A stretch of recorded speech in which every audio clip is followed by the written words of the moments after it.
హైదరాబాద్లోనే ఒక గొప్ప సేవకుడు ఉన్నారు. ఆ తర్వాత ఆయన వేరే ప్రాంతానికి వెళ్ళిపోయారు. ఆయన ఒకరోజు సాక్ష్యం చెప్తూ దేవుడు నాకు 3 కుమార్తెలను ఇచ్చాడు. నేనేనాడు నాకెందుకు కుమార్తెలను ఇచ్చావు మనస్సులో కూడా నేను బాధపడలా. కానీ నా కుమార్తెల గురించి నేను ఈరోజు చెప్పగలిగేది ఏంటో తెలుసా?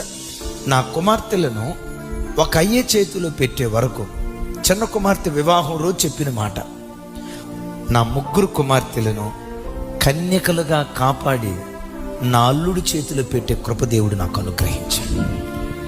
హైదరాబాద్ కార్పొరేట్ రంగంలో చదువుకొని కూడా నా కుమార్తెలో ఏ కుమార్తె కూడా పాపంలో కాలు జారలా, అపవిత్రతలో కాలు జారలా. ఏ కుమార్తెను బట్టి కూడా నేను తలదించుకునే పరిస్థితి నాకు రాలా.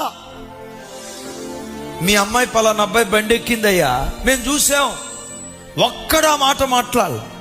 మీ అమ్మాయి పలానా గల్లీలో పలానా సందు దగ్గర పలానా అబ్బాయితో మాట్లాడటం మేము చూసాం, ఆ శబ్దం నేను వినలా. మీ అమ్మాయి పలానా అబ్బాయితో చాటింగ్ చేసిందట, ఈ మాట నా చెవులతో వినలా. ఒక అయ్య చేతిలో పెట్టే వరకు నా కుమార్తెలను కన్యకలుగా కాపాడా. ఇలా కన్యకలుగా కాపాడటానికి కారణం ఏంటో తెలుసా? ప్రతిరోజు ప్రొద్దున్నే లేవటంతో నా 3 కుమార్తెల కోసం కనీసం 1 గంట ప్రార్థన చేసింది. ప్రార్థన అయిపోయిందా, కాలకృత్యాలు మా పనుల్లోకి వెళ్ళేవాళ్ళు. వాళ్ళు 8:30కి స్కూల్కు బయలుదేరేవాళ్ళు. ఒక్కొక్క బిడ్డను దగ్గరకు తీసుకుని కొబ్బరిని తీసుకొని నుదుటి మీద సిలువ గుర్తు వేసి, దేవా నా యవ్వన ఆడపిల్లల మీద దుష్టుడు కన్ను పడకూడదు, నా కుమార్తెలను ఎవడు అపవిత్రమైన ఆలోచనతో నా బిడ్డల వైపు చూడకూడదు, నా కుమార్తెలను చూడటంతో ఎదుటివాడి హృదయంలో ఒక పవిత్రమైన భావన పుట్టాలి.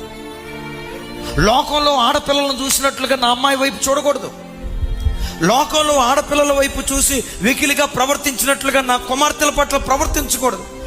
ఏ దుస్తుడి కన్ను నా కుమార్తెల మీద పడకుండా నా కుమార్తెల చుట్టూతా మీ రక్తపు కంచె వేయని ప్రతిరోజు కాలేజీకి వెళ్ళేటప్పుడు, స్కూల్కి వెళ్ళేటప్పుడు నా బిడ్డల నుదుటి మీద సిలువ గుర్తేసి ప్రార్థన చేసి పంపించేవాడిని. ఆ ప్రార్థనే నా పిల్లల చుట్టూతా కంచెగా మారిపోయింది.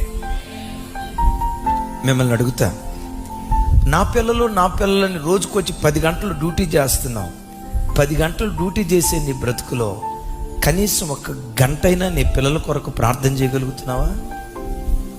దేవుడు నీకు ఇచ్చిన పిల్లల కోసం కనీసం ఒక్కొక్క బిడ్డ కోసం 1 అర్ధగంట, 1 గంట ప్రార్థించే. ఎందుకో తెలుసా? ఆ ప్రార్థన మీ పిల్లల చుట్టూ కంచెగా మారిపోతుంది.